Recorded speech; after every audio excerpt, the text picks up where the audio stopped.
Hello, everyone. Welcome. My name is Marilyn Shannon, and this is the Breaking Free Show. I hope you're all doing well today, wherever you are. And we're having some pretty weather today, so that feels really good. Well, welcome. We have a really interesting show in store. We have a friend back, so we're always excited when somebody comes back and visits us. So please make sure to join us in our chat if you like. You can put your name, your nickname, whatever you like, underneath the window. You can call us anytime into the show at 919-518-9773, or you can come in on Skype voice, no picture, just a voice, at computers, that's plural, then the number 2K voice. We'd love to have you. We invite you anytime. This is your show. This is an opportunity for us to kind of sit back together and just kind of chat. So before we introduce our guests, let me say hi to Amnon. Hello, Marilyn. How are you? I'm good, and you? I'm doing just fine. Thank you. Yes. Did you have a nice weekend? I had a great weekend. Yeah. In what way? Well, I worked Saturday, then yesterday, I had a good show. Then I went shooting. You went where? I went shooting Oh, at a range, yeah. and then I got never a heard you call- say Then I that. got a call that my cousin from Canada is in town. Ah. I haven't seen him probably about 20 years. Oh. Isn't that And nice? He, That's they were nice. they were flying to Miami, and he heard on the radio that there were some thunderstorms, and he said, "I don't land in bad weather." So they turned around Uh-huh. and they came to Raleigh, which was good weather, and they called, and we went out to dinner, Oh, how and then they nice. came over here, and this morning they got on their plane and they Oh, kept going. 20 years. Yeah, First cousin. first cousin. Wow, that's nice. It was nice. That's very yeah, nice. It's always good to see family. it was great. All right, so here we go. Kelvin. Kelvin, are you there? Here, I'm here. How are you? I'm good. I'm good. I'm good. Yeah, it's interesting. I'm then talking about weather, and what happened here in Los Angeles yesterday. I think is the elephant in the room for a lot of people with Kobe's helicopter crash and so forth. Absolutely. So Kelvin has been on our show before. He is a past life expert, one of my favorite subjects to talk about. And today is an interesting day because of all that's gone on with Kobe and the helicopter crashing. And so we started talking about it a little bit before we went live, but we have lots of things to talk about. So yeah, that's pretty Yeah. much the elephant, isn't it? Yeah, it's the elephant in the room. It's interesting. Kobe Bryant dying yesterday, and being a Boston guy, I've never really been a Lakers guy, but growing up in Boston, but I played basketball, and so I always admire great basketball players, and he was a great basketball player, really talented guy, and he's his second part of his life here, starting to do more work with his family and more charitable work, et cetera, et cetera. So really, at 41 years old, plucked out off of the planet in that crash. So it's interesting. You and I were chatting beforehand, and I was going to mention that he died. I found out. Well, I found out that he died right after the first session of my Afterlife and Reincarnation 6-part video conference series that I do live every other week. I've been doing it for a couple of years now. I just kind of rotate through every few months. I do another one, another series. And yesterday was the first session of the 6-part series titled, and the title of yesterday's session was What Happens After We Die. And one of my students texted me right afterwards, and he said, did you see Kobe died? And I said, what? And I turned on the TV and so forth, and evidently the helicopter crashed around 9:46 in the morning, LA time. I live in Los Angeles, as you know. And so I would have started. I started the talk at 10 a.m. And so right at about the time that the 9 people who died in the helicopter crash were on the other side going, what the heck just happened? My body is it's incinerated or disintegrated, whatever, I don't know what, on the ground there in that helicopter wreck, and yet I'm still alive. Where am I? So back up a minute. So first Yeah, of all, yeah. um, do you know ahead of time? Like, is there an instinct that you know, some kind of thing that you know is going to get ready to happen when something like that happens? Or Oh, munitions and stuff. I some people tap into that. I don't. Have I ever? Yeah, in my lifetime. Yeah, but I didn't get anything. I didn't get a hit. I call them hits. So I get hits about different things, but I don't. I didn't get a hit well, on what this. about like Kobe or one of the other? I mean, do they have some kind of premonition before Oh, they go? does a person? Well, Yes. sometimes they can. Yeah, so absolutely. Sometimes they can. Yes, and I think that's very common. Mhm. It doesn't happen all the time. So I think with all of these kinds of around afterlife or right before death kind of experiences, what we need to be careful of is when we hear an anecdote, whether that's from me, you, or anybody, um, and then we extrapolate from that and think that that's the way it is for everybody. No. So does it happen? Yes. Does it always happen? No. Okay. But yeah, but I think it's a very common experience. You can get a little hit about yourself, like, oh, I think I'm gonna get. Right.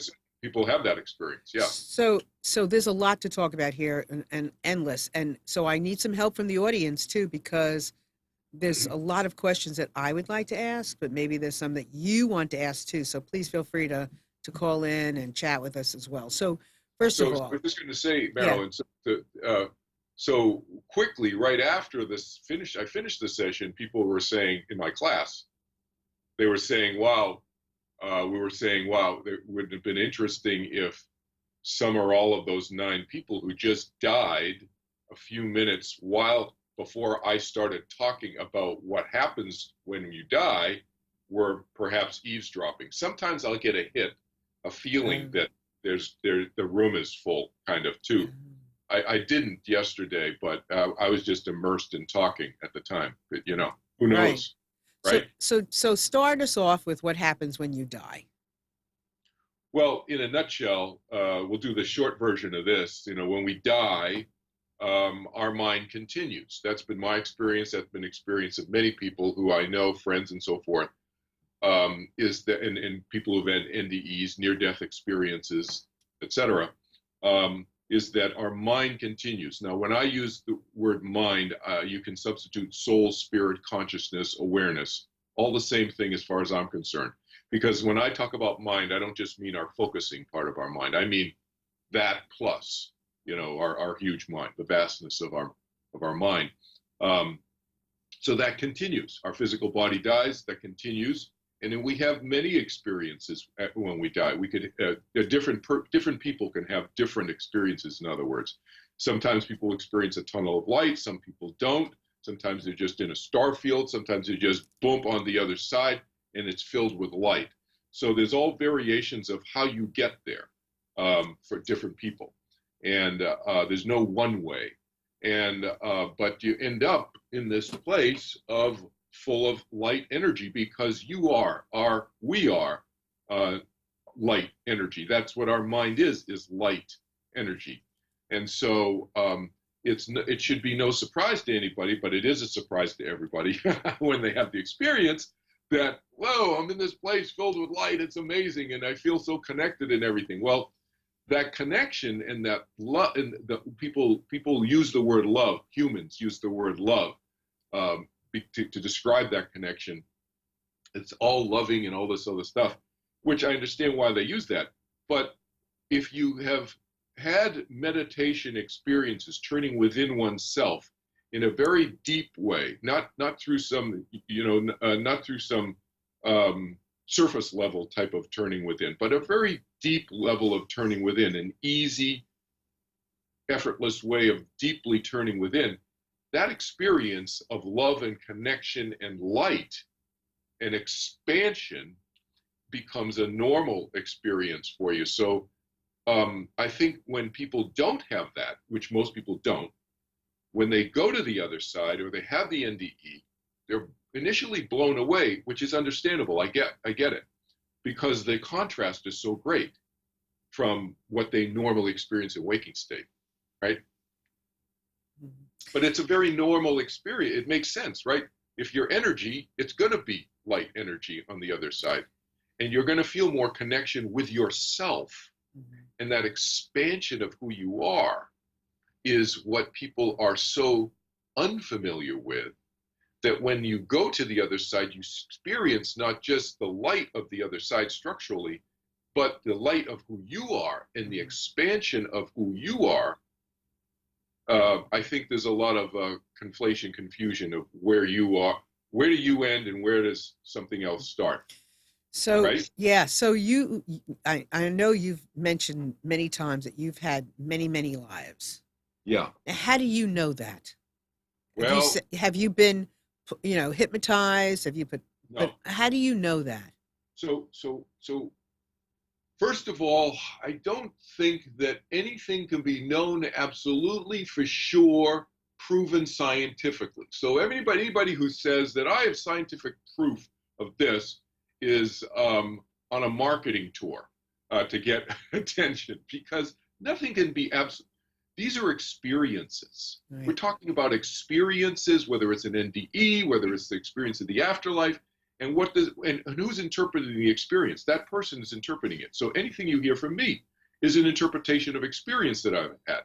Now, have I tried to connect the dots in a logical, rational way to try to come to the conclusion that these are real past life memories, reincarnation memories that I've had for, over the last 6,000 years, 20 to 25 different lifetimes that I recall?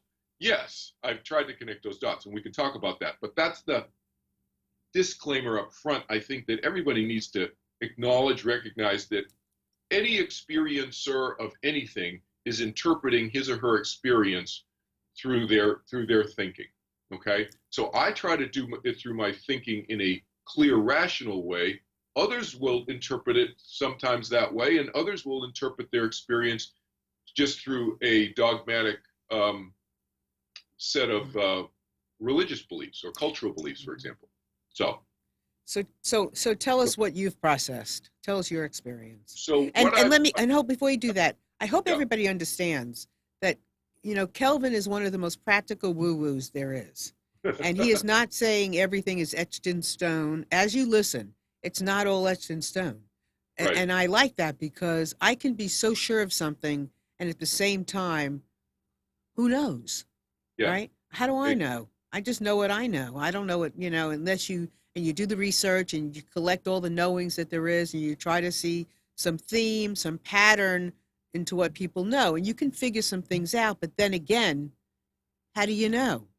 So, exactly. so go ahead. I'm sorry. I just wanted to Yeah, clarify no, that. no, that's a great interjection. That's a great thing to interject into there, because we're all figuring it out, and we have an eternity to figure things out, and we'll never ever figure everything out. No, nobody can be omniscient. No being can be omniscient, because being omniscient and knowing everything means that you have to know what it's like to know nothing. So nobody can be omniscient. Think about that. People will have to unbundle that later, listen to that again. But you can't know everything unless you know what it's like to know nothing. Well, that's impossible. So we have an eternity to figure things out. So we need to relax about, oh, what's the answer? Oh, is he absolutely right about this? So my first memory. So this is not the first one that I talk about, but I'm going to talk about the first one that I ever had. The first one that I talk about is in my book, which is the Carthaginian slave memory, right? We can talk about that later.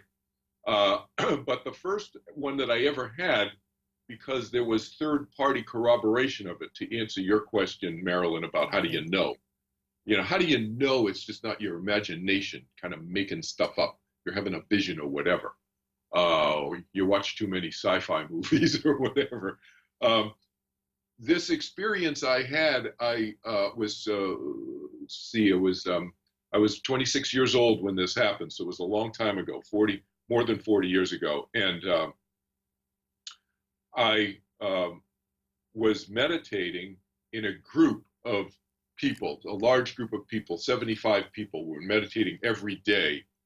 We were meditating all day, every day, for 2 months straight. in Switzerland. And during one of those group meditations where everybody's getting these Kundalini rushes, we didn't call it that, but that's what it was, these energy rushes through your body. And going through all these different channels in your body, it feels just like rushing through you. And so a lot of the people I was meditating with were sitting around these pieces of foam mattresses on the floor of the hotel ballroom, so just wall-to-wall foam. And these guys are wiggling around and they're hopping around and this and that because they get these energy rushes. It was all men, that's why I say guys. Segregated, men and women were in different hotels. I flipped over on my back. I was on my shoulders, my feet are up in the air, and I was being crucified upside down. And so that was the first experience that I had, but I didn't know that it was a past life memory. All I knew was I was being crucified, but I knew it wasn't me. It wasn't Kelvin Chin. Kelvin Chin's never been crucified this lifetime. And I hope to avoid that again. It's not a pleasant experience. But then we would go for walks. We paired up and we'd go for walks after each of the meal, lunch and dinner. I was walking with my friend George Hammond. I was walking with him through the pastoral Switzerland fields up a path, and I started to tell him about a dream I had had about 8 months earlier. And in that dream that I had had 8 months earlier, I was incredibly distraught, really upset, crying, and I was in a ditch, and there was dirt in my mouth and my face and everything, and I could picture my feet and so forth, and I could see the sandals, my worn sandals and so forth. So I knew it was very long ago, a couple thousand years maybe. I didn't know how long ago, but a long time ago. I started to tell him that dream. That was all that I had in the dream. No other images. I started to tell him that dream, and he said, I just told him I had a dream. And then he told me what the dream was. And I said, how did you know what the dream was? And he said, well, you've been flipping over in your back for the last 2 weeks during the group meditations, and you're being crucified upside down. He said, you know who you are? And I said, no. And then so when we talked about it, because I've never really studied the Bible or anything.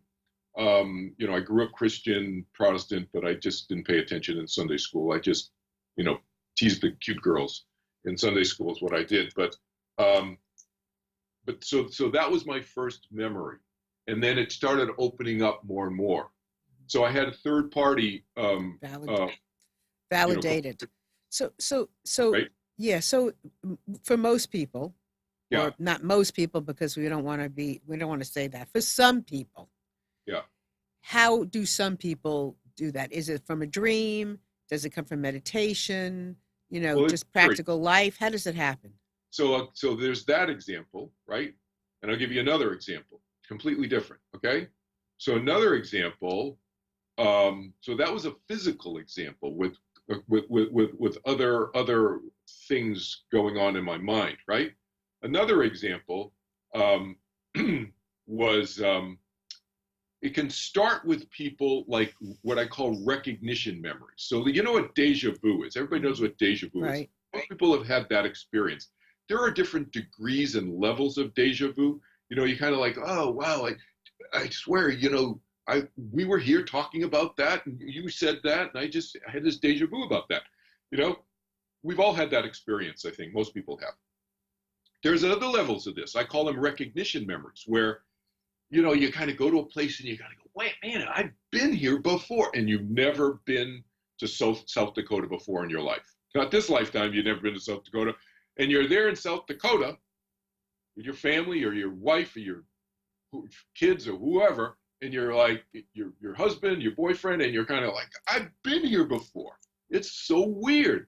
This is so familiar, but you've never physically been there this lifetime. We've had that kind of experience. I have another friend who has it with jewelry, certain types of jewelry. She has this affinity for it.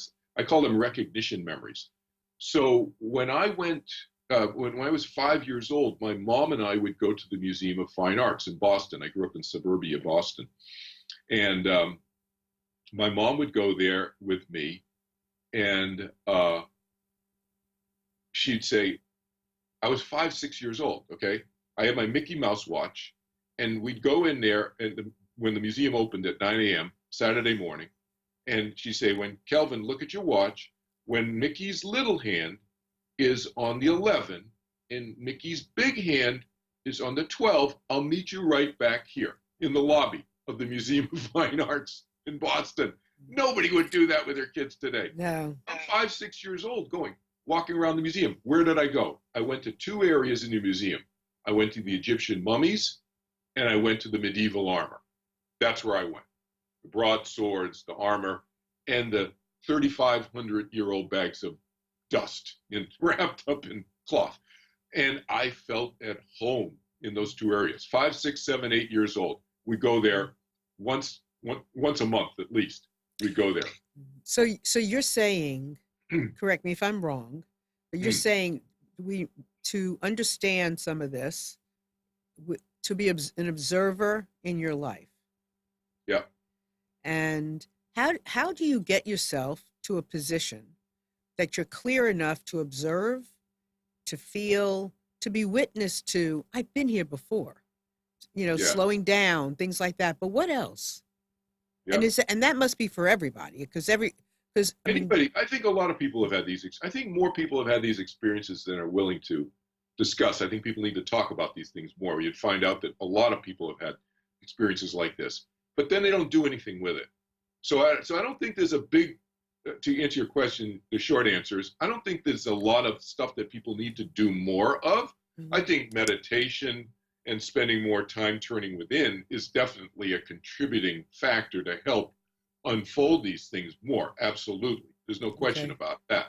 But I think more people have had these experiences and realize, then they don't know what to do with it. So what I come up with, I have a phrase. I say, follow the breadcrumbs. Follow the breadcrumbs. Remember Hansel and Gretel, the children's tale, but follow the breadcrumbs, right? So if you follow the breadcrumbs, it may lead you somewhere. That's the idea. Mm-hmm. And so, for example, I had a conversation with a friend of mine, Josephine, some years ago, and she has this affinity to certain kinds of jewelry. Well, now we have the internet. Back in the old days, you could use the Encyclopedia Britannica. I've had to do that back in the old days, so forth. But now you get the internet. It's real easy. So now she can go and look at certain kinds of jewelry that seems to look at images that seems to resonate with her in a certain way, because her jewelry attraction was serpent jewelry. That's unusual jewelry right there. She narrowed it down to first century AD jewelry. She found rings that really resonated with her, that were made in ancient Egypt but sold in first century Rome. That's a way to follow the breadcrumbs. Another way to follow the breadcrumbs is to just go to your library or just go on the internet.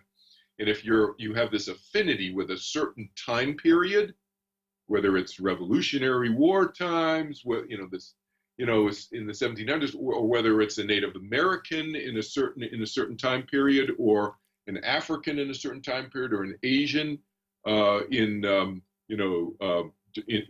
certain time period, whatever, go to that culture. You start researching a little bit in that culture, follow those breadcrumbs, and see if you find something that starts to really resonate with you, and then go down that road. And what do you do when you're going down that road? What do you do with the information? You follow the breadcrumbs. So you follow the breadcrumbs. You're first of all, you're checking. You're doing a self-check all the time to see internally, and no, not so intellectually and emotionally. What are you getting some stimulation from that, resonance from that?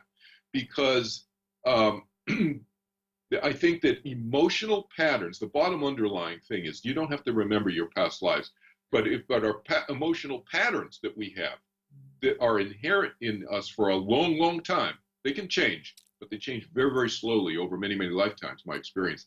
And so you can look at your emotional patterns and start to follow those breadcrumbs that can kind of lead you to potentially some memories of other lifetimes. But even if you don't have memories of other lifetimes, it's not necessary to unfold yourself to yourself. That's what self-development is, right? But you don't need the memory itself, but you can look at those emotional patterns that we all have within ourselves. So looking at things you like, looking at things you Yeah. don't like, really kind of examining things that pop up, right? Why do I really like that? It's like, it's crazy how much I like that, or it's crazy how much I abhor that. It just really bothers me. For example, I have this emotional pattern. It really bothers me, women and children, when they get hurt, or whether they're abused, or whether they're taken advantage of. It just like, it's like a visceral thing. It's like, it's not connected to some personal experience that I've had this lifetime with women and children. There's something else going on there. So that's an example. I followed those breadcrumbs, so forth. And once you follow the crumb, yeah, do you end up somewhere where you can actually see yourself somewhere? Excuse me. Sometimes you can. Yeah, you could. So, for example, I'll give you an example. So I started having that memory, or something. I didn't even know it was a memory. Okay, so let's not call it a memory. When I'm 5, 6, 7, 8 years old, I get this affinity, some attraction to mummies and armor, medieval armor. It's like weird. Yeah, it is weird. Very weird, right? 5 to 8 years old, just an affinity towards it. It's like just like a magnet, like drawn to it like a magnet. Okay, so then fast forward. After I had that memory that I told you about being crucified, I unfolded. It just opened up, and within another few months, I think, or 6 months, within about 6 months of that experience, I had this experience where I was just lying down resting. So to your point, when can they come? They can come anytime, during meditation, outside of meditation, lying down resting. I've had them come in the shower when I'm spacing out, just doing my normal thing. I shave my head, as you can tell, in the shower. So just like, it's like, I don't have to think anymore because I've done it so many thousands of times. So, driving a car when the radio's not on. So these things can come at any moment, anytime. But this one that I'm described to you came, I was lying down resting. I wasn't meditating. I wasn't asleep. I wasn't dreaming. I was in that in-between state, okay? All of a sudden, the TV screen goes on in my mind. That TV screen that you have when you're dreaming, basically. It just flips on, and I go into a room a big stone room, 2 foot by 3 foot stone block floors, walls, ceiling, and I scuba dive, so I can tell height very easily. So it's about 40 feet high, maybe 50-foot high ceiling, huge room. And there was nobody in the room. But I'm walking into the room. So when I say just like in your dreams, sometimes you can look around in your dream. Same thing in this, except I'm not asleep and I'm not dreaming. I'm just lying there with my eyes closed. And this was 1977 and 1978. And I'm kind of looking over my shoulder, or looking like as if you had a camera on your head kind of thing. Mm-hmm. So I'm looking around the room. There's nobody in the room. All the furniture is pushed to the walls. There's nobody there. I'm alone in the room, big, huge room, except there's one piece of furniture in the middle of the room, and it's a full-length mirror. Big, huge, full-length mirror. I walk up to the mirror, and I see myself, to your question, Marilyn. Mm-hmm. I see myself in the mirror, and I am a huge guy, a big guy, tall guy, Caucasian, reddish blondish hair, reddish beard, and full-length chainmail. You know what chainmail is? No, no. Medieval times. It's yeah. Little chains, and you wear it to protect yourself from getting, sliced with a sword or shot with an arrow, and so forth. It's armor. But chainmail is what was used up until about 1400. Plate armor didn't come into being until around the 1400s. So this is material to my memory in a second. So full length chainmail, a white tunic with a cross on it, big red cross on it. So in my experience, this all happened probably in a matter of a minute or two, but a split second after I knew that was me, doubt went through me, and a millisecond after that, knowingness went through me, along with this huge energy rush that went from my feet and it shot out through my head. Like huge energy just shot through me, like sticking a fork in a toaster oven, to get a piece of toast, and you get a shock, except that times 1,000. It just shot through me. And with the knowingness that was me. And then I relaxed into it. And that memory is one of the two memories I have, probably the most pieces of memory that have come over the last 40 years since I've had it. Now, to your earlier question about how do you know, and about external corroboration, well, I knew I was big because I could see how big I was, but I didn't know how big. Years later, I knew I was 6'5", 230 pounds. How do you know that? And then you can look up and you can see who was in the Crusades, who was 6'5" and about 225, 230 pounds, and who had reddish blonde hair. There are not too many people that big then. And the other thing, that external corroboration I had, was I was another time separately, 20 years later, Marilyn, 20 years later. So this goes to the point of how non-linear these things, memories, can come to you. 20 years later, I was sitting meditating with my daughter in a hotel room when she was in high school. And I was meditating, and all of a sudden I yelled out in my meditation, I yelled out, "Saracens." And I could see myself on horseback, dust in my mouth. I could taste the dust in my mouth, the emotions and the physical sensation. And I had a broadsword, and I was on horseback in battle. And I was yelling Saracens. I didn't know what Saracens was. I didn't know it was an adjective, a verb, a noun, or what. I had to look it up. This was 20 years ago. Okay. I looked up the word Saracens and found out that Saracens is the word for Muslims prior to 1300. 1300 AD is when we started calling people who, were followers of Muhammad and Islam and so forth. We called them Muslims in 1300 AD to present. Before that, they were called Saracens. So my memory was from the 1100s. When we called them Saracens, I was in the Third Crusades. So you've obviously done a lot of work with this. So let's take the layman, the person who hasn't done anything, who's just curious, who believes that, believes you and that all your stories. So they start following the crumbs, and they start to go internally, and they wait for more information and a picture or a feeling or something that starts them to see, oh, wow, something here, something there. Why does this matter? Why do we want to know about these? Exactly. What is the importance of this? So what does it matter that you were a Muslim before? It doesn't matter. I was fighting the Muslims then. So I was English at the time in the Third Crusades. But why does it matter you were this or that? It doesn't really matter. So what matters is, it goes to what I always ask is the so what question. So what is, to me, past lives are just cocktail party talk. Who cares?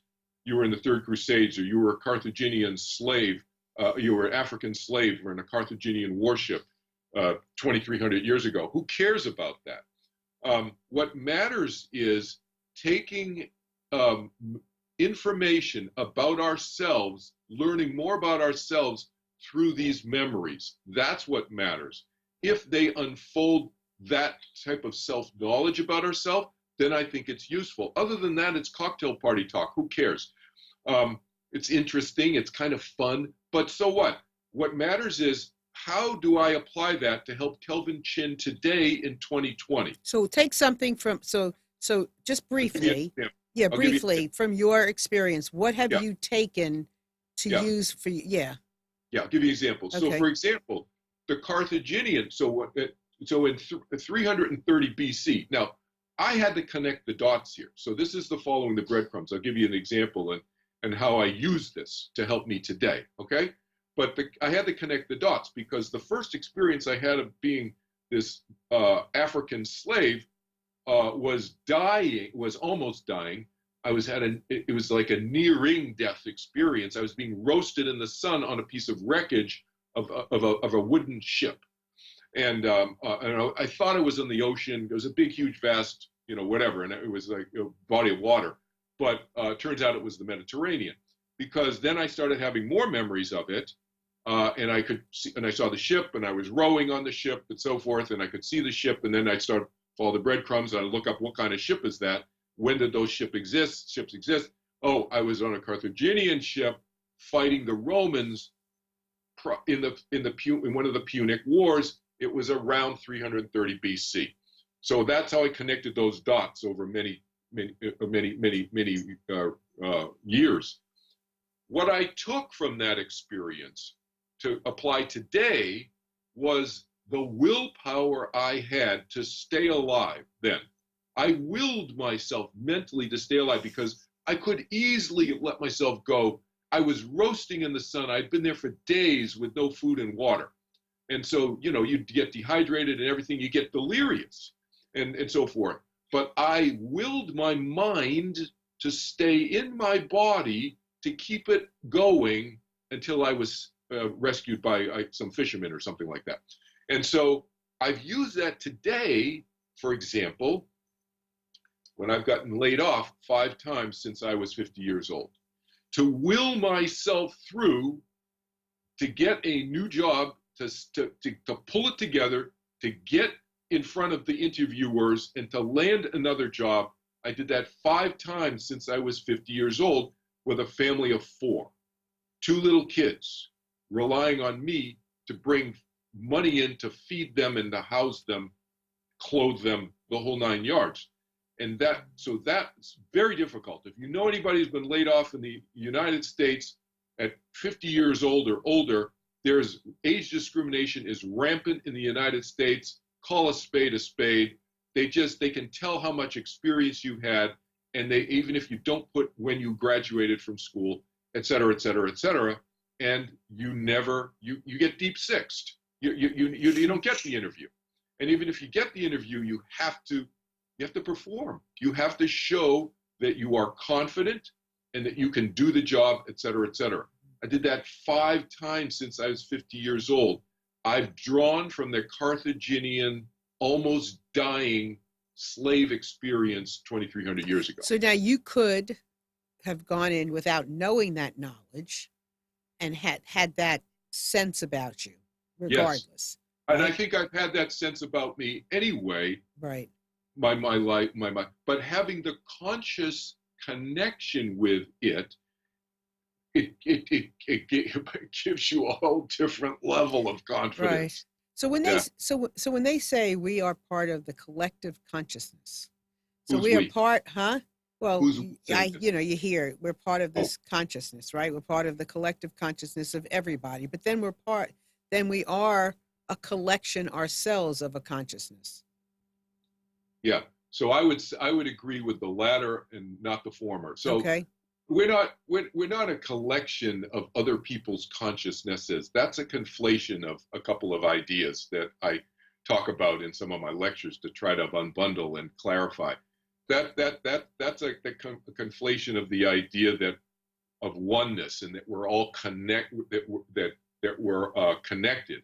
So being connected to other animate and inanimate objects, whether they be alive or not alive, in other words, feeling a connection is different from being the same as.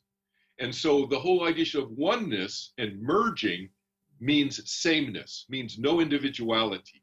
That's a conflation with the feeling of feeling connected. I've had the feeling of being connected thousands of times in my lifetime with all animate and inanimate objects, and the love, the connection between and amongst. I've had that feeling thousands of times, that experience thousands of times. That's not the same as saying I am one with them. You can say I feel like I am one with them. That's correct. it's incorrect to say I am one with them, Okay. because you Okay. retain your individuality. Okay. So Okay. there's that. All right.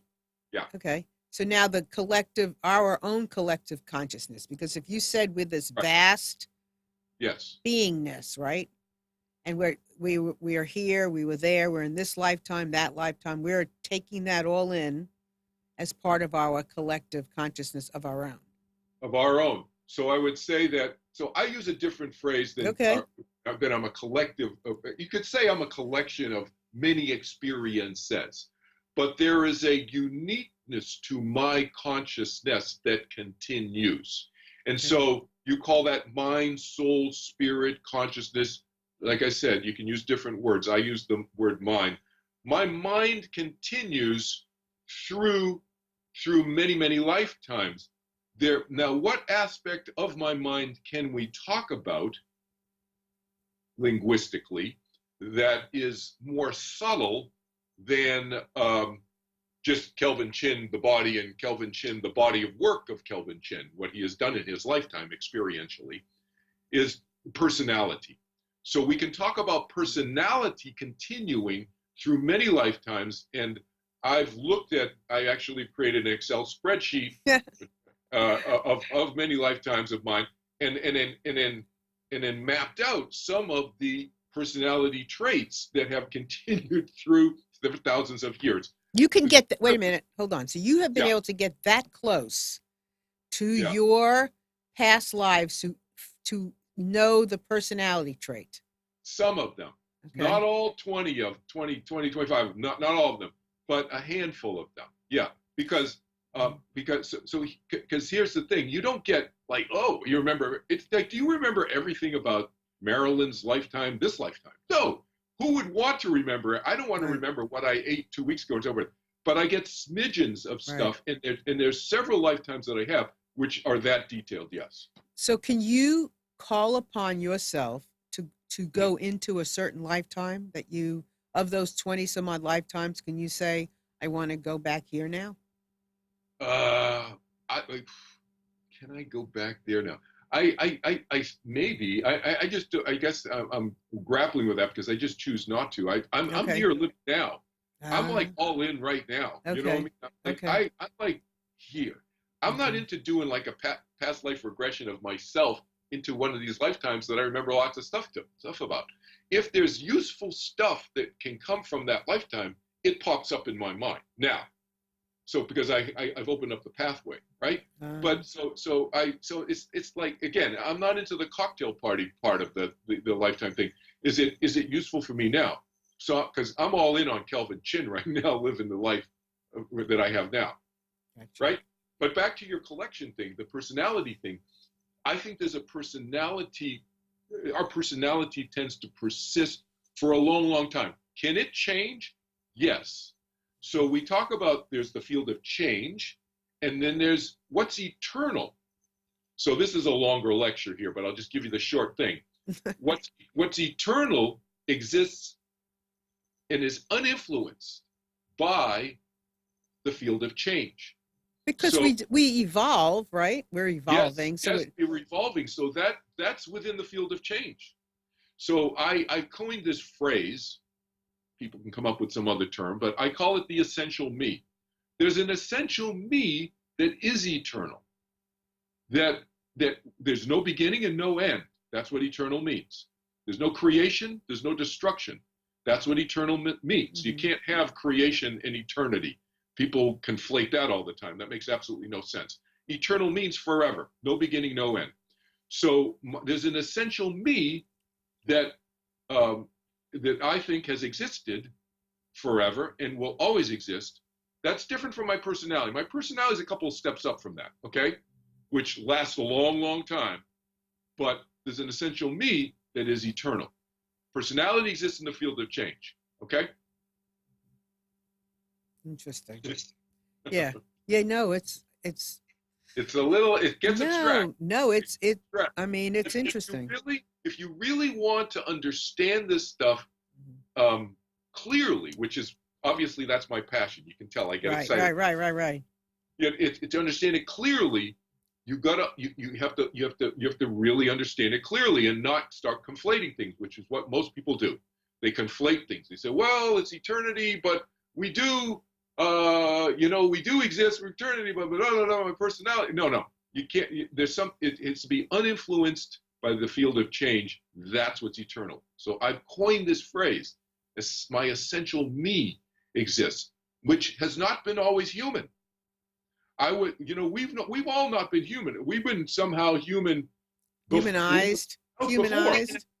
Who knows what we were before? I don't know, because my human mind doesn't have conscious recollection of that. Okay? Kelvin, I've heard people say before, with somebody who's passed away, let's say, where they have seen a poem or something where that person knew they weren't going to make it past a certain age. They just knew. Yeah. So, like when we talk about, let's say, Kobe or anybody. Yes. So, are there accidents to death, or is death just? I know we've talked about this before. Yeah. So, are there accidents to death, like it wasn't supposed to be and it just happened? And how do you explain that? Or is it not an accident? It was just you're supposed to die. There's accidents, and there's premonitions of experience, and there are certain, we could call them soul contracts. All of those things exist. Those three areas all exist, and they get confused and conflated all the time. And people come up with conclusions that, see, it was meant to be. There was no, he meant to die, and his daughter went with him, and they meant to go together because then they'd be together. Well, that's kind of Monday morning quarterbacking, really. I mean, could there have been a soul? Let's use Kobe and his daughter, Gigi, for example. I'm just conjecturing right now. We're just using it as an example.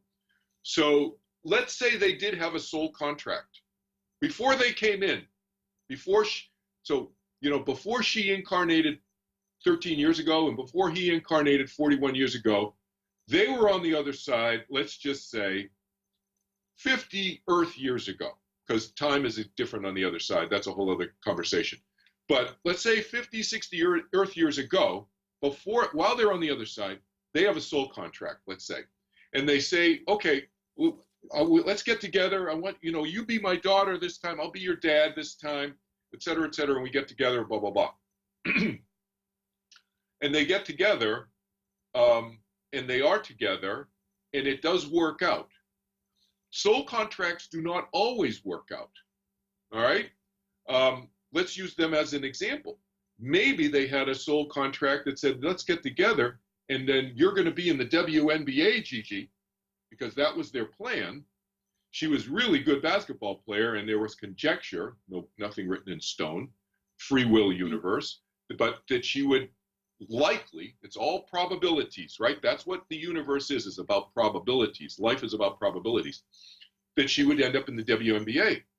But then terrible fog, nobody could predict the weather, and we don't know what the NTSB is going to say the cause of, but let's say the fog was a huge factor, if not the cause of the accident. And the accident happens. And so their soul contract gets interrupted, you could say. The whole I'm going to get you into the WNBA that they agreed to 60 years ago, while they're on the other side. I'm conjecturing, okay? And it gets interrupted by this accident.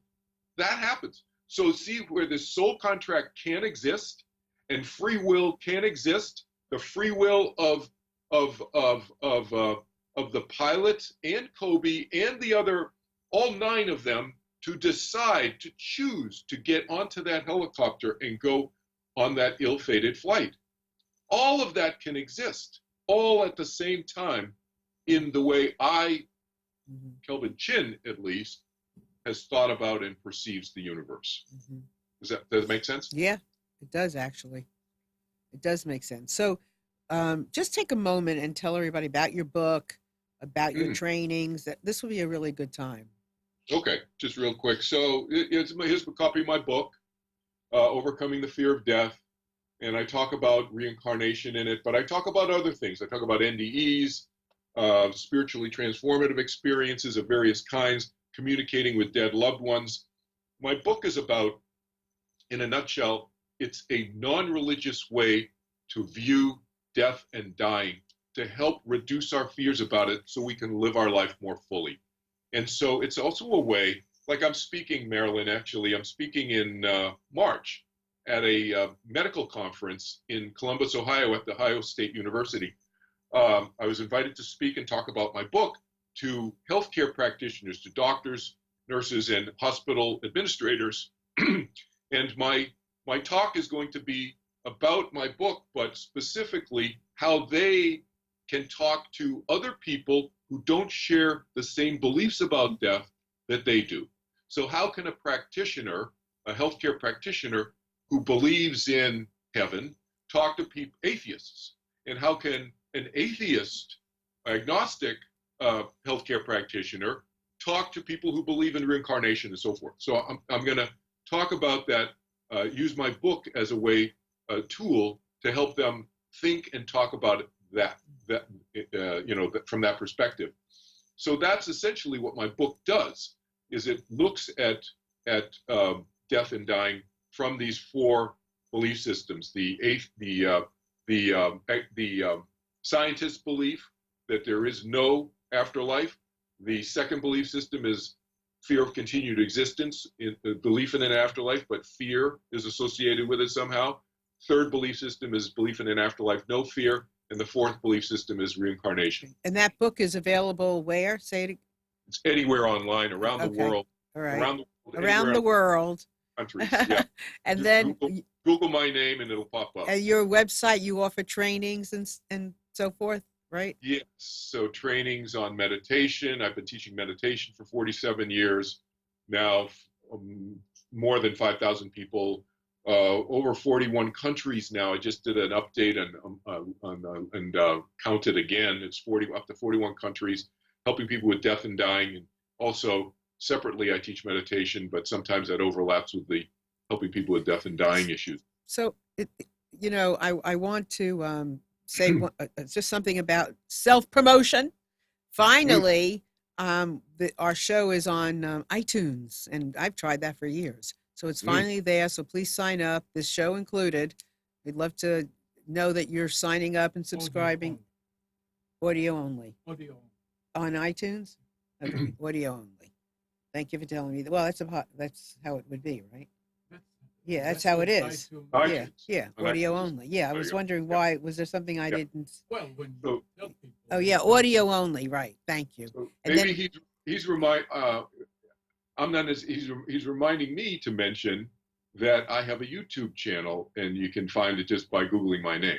Perfect. So, yeah, there you go. Perfect. Thank you.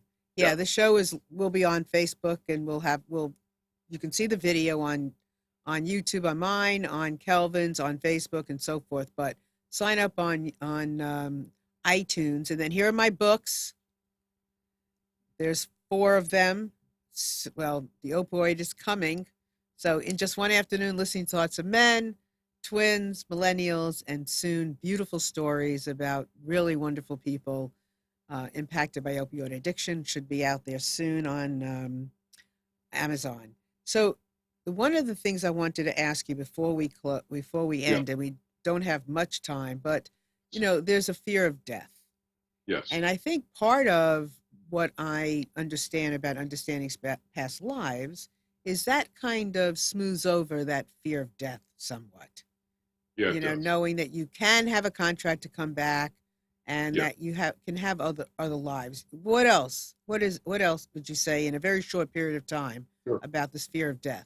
Sure. Well, the fear of death in past lives can also unlock reasons for why you may have fears about death or other fears.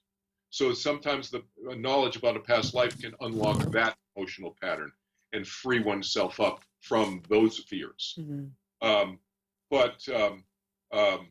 The fear of any kind of fear of death, what is it? It's the fear of uncertainty. And I think the past lives where that fits in helping reduce the fears about death and dying is that it becomes a little bit more if you start to have memories, then you can start to feel a little bit more secure in the fact that you are going to continue because you have memories of continuing over multiple lifetimes. I think that in a nutshell is what it does, you know. But again, I don't want to make people feel like you have to understand or remember your past lives. You look at your emotional patterns, that will also unlock that for you. Right. And it's very important to understand this, because we when we lose sight of the practicality of it, and we go off into the cocktail hour, it changes the value of what we're looking at. Yeah, this is this is about living life in the present. That's why, I always say it's about how does this inform Kelvin Chin about who Kelvin Chin is. And there's this personality that's the personality that's Kelvin Chin's personality, that's Richard's personality, that's Marcus's personality, so forth over the years, so forth, Peter's personality, etc. So there's a personality that's continued for thousands of years. So how does it inform me about that? That's what helps me today. And there's a freedom attached. I'm all about freedom, breaking free, right? So there is a freedom attached to recognizing how we go on and how we can maybe, how they can be in a past life or coming up in a future life, that we keep on going, and we're with some of the people that we always love. Absolutely. And we can create new families as we go forward together. On the other side, we can get together and say, hey, let's make a family together, whatever. We can do these kinds of things. And the other thing is, it unlocks our creativity, I think. And it's a fun thing. Once you start thinking about life this way, life becomes more fun in the present, because you can kind of start to be creative about the future, about how you're going to create your life now, in the continual present going forward. Okay. We only have like a minute or two left. Tell us why knowing this creates creativity going forward. Because it frees you up. Like you say, you start to free up your energy from being locked up with fear, which is limiting, and then you have more unlimited energy. For now. That you then take with you in the future life. Because you're always in the continual present. Exactly. So the more we learn, the freer we get here, the better we set ourselves up, hopefully, for a better life in the future, or a way of using it, right? That's what I do in all of my work, right, including my afterlife and reincarnation work. Right, exactly. So people just see, they Google my name, they'll see it. If they Google my name, they'll see it all over the internet. I have like 3 pages worth of stuff on Google. You'll see it. Absolutely. So that's very important. I mean, that's kind of like coming to our end of our show, is saying, live this life. Learn from the past. Use it, right? Use it to enhance this life and going forward. This has been Jesus's message since the beginning. It's been Jehovah's message for thousands and thousands and thousands of years. Right. Well, this was good, Kelvin.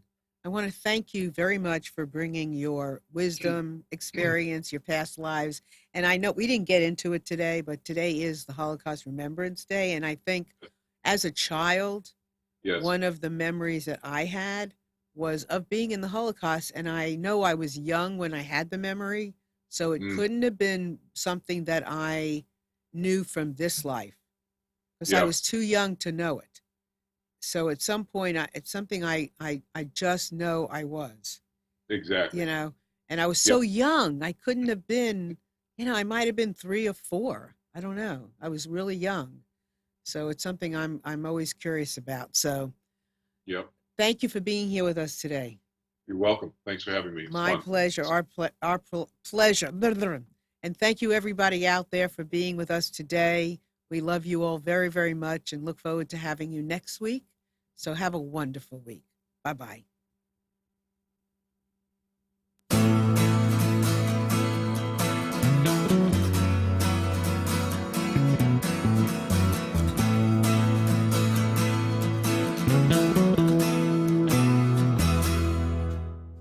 You are tuned to the Nissan Communications Network. If you tuned in too late, you can always watch each program in its entirety or download an MP3 audio file of it in the archives section at nissancommunications.com. Don't forget to subscribe to our YouTube channel, follow us on Twitter, and like us on Facebook. Sponsored by Telestream's Wirecast software, StreamingGear.com, Carolina Apparel, and DeltaForce.net.